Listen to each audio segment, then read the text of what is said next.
Okay, so I'm just going to set up our A return and B return here. I'm going to set A return to a delay. We're going to make this just a bit of a fancy delay here. So first of all, I'm going to filter the incoming signal. So if we go to our audio effects, auto filter, then I'm going to put a convolution reverb. I'm using the LA Convolver for the Mac. I'll put a link on the website for free convolution reverbs, and you'll also have the samples alongside this to load in. So I'm going to go and load in the Factory Hall preset. And the same goes for the second one there, and we can just choose the same file. And we make sure our wet gain is at 0. And then I'm going to go down to go back into there again, and I'm going to drop in a filter delay with the go mid preset. And I'm going to make sure that our dry is up full there. Just want to let that pass through. We want the reverb and the filtered reverb coming through, and also some mid effects going on. So I'm going to do a high pass on this, just to remove the low end of the claps and things that we're going to be sending to it. So I'm going to go into our drums. I'm going to start sending things to that. So if you turn on your show hide sends, you can send it. So play it round. So I'm going to go to our claps. So I'm going to go to clap 1.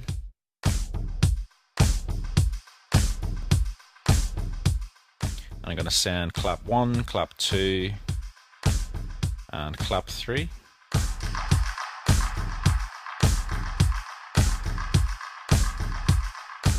And I'm going to send the snare as well.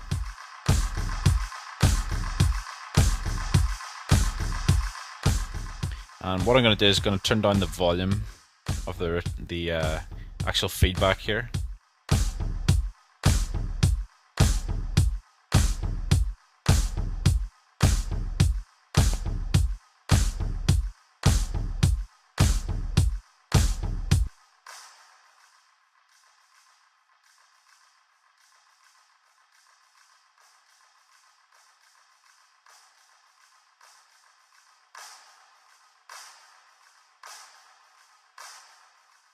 So letting through some of that dry signal is actually letting through the reverb wet signal from the convolution reverb there,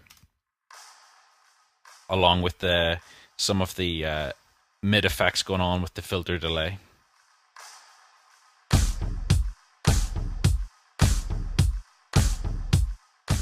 And then it's going to set this up. I'm going to send some of the ride to it, and we haven't put the ride in yet, but we're going to set it up to send some of that to there as well. And then I'm going to set up our second return here, and I'm going to call it reverb. And again, we're going to be using the convolution reverb, so the LA Convolver. Show settings, and I'm going to load in the 9 o'clock and the 3 o'clock. These samples, by the way, are bundled along with the course under convolution reverb. And then I'm going to back to our drums, and I'm going to send quite a lot of the signal from our drum rack that we got set up here, which is our kick group. So I'm going to send about 15 dB to that, minus 15 dB. And our tom, I'm going to send some of that there as well.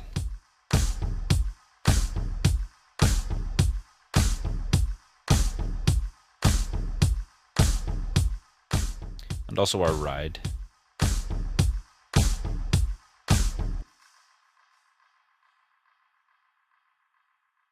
Okay, so I'm just going to set up a couple of variations of our drum loop here.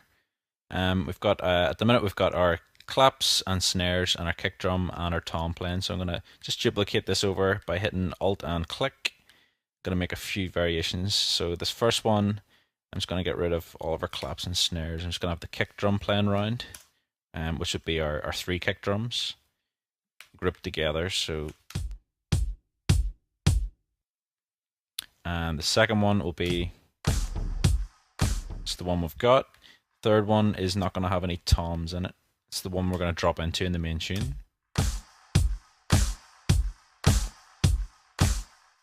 And then I'm going to create another one with no toms, no claps and no snares, and with a ride on every beat.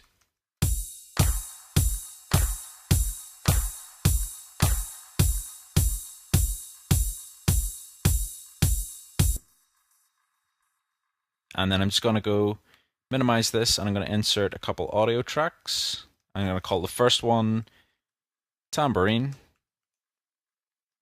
Second one, I'm going to call it hats.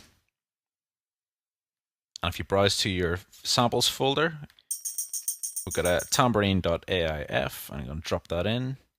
And then I'm going to go to our hats.aif and drop that in as well. So I said this sample here, this third iteration without the toms, is the one we're going to be using in our main part of our track. I'm just going to change the color of this to red and change the start one to blue, just so we know where we are. This is coming in and this is in our breakdown. So just 4 random colors. And I'm just going to get this middle one, paste it out by just using copy and paste. Okay, so I'm going to bring the volume back of our tambourine.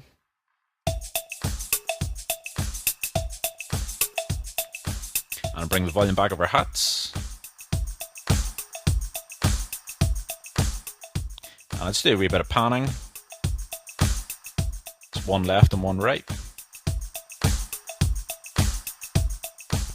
And then I'm going to send the tambourine to our reverb. That's our hats, sorry. Oh no, the tambourine, yep. And some of it to the delay as well.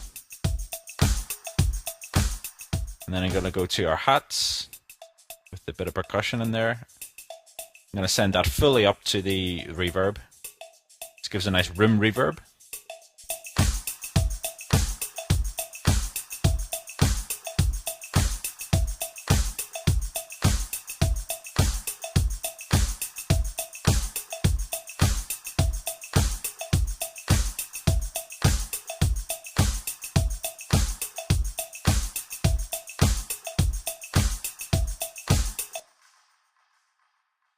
And then finally, I'm just going to put a couple bits of EQ and compression on our drum rack with our drums on it. So I'm going to go to our drums, drum rack, and I'm going to go to Live Devices. I'm going to go down to EQ8, and I'm going to drop that onto the whole thing.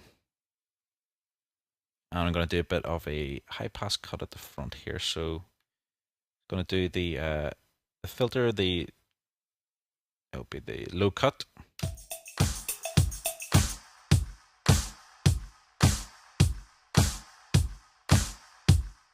And turn the Q up just to give it a wee bit of a bump in the low range.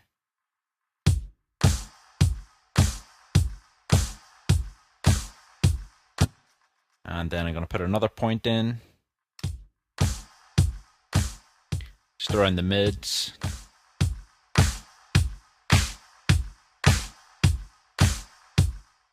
Just to boost those sort of clapped areas. And we'll just do about 2 dB or so. And then the last point we'll put in, just a wee bit higher than that again, where the snare is. And we just want to pinpoint that a wee bit more.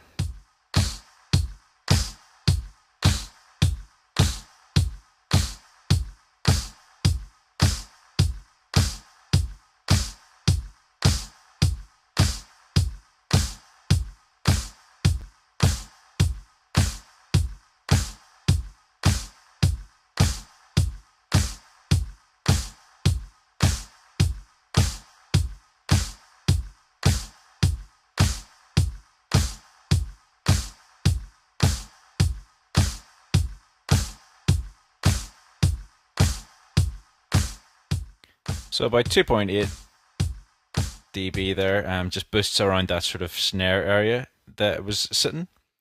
And then it's going to drop a compressor on the whole thing, just after our EQ. I'm just going to pull this back, just to squash the whole thing down a wee bit.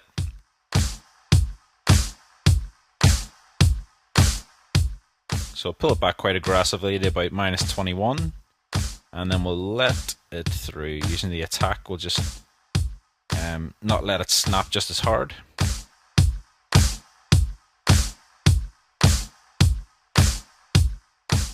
Turn the release up. Okay, that sounds fine there, but what we'll do now is you can still quite hear it quite well, so you don't want it sounding too squashed. So I'm going to bring the ratio time back, or the ratio of the curve back.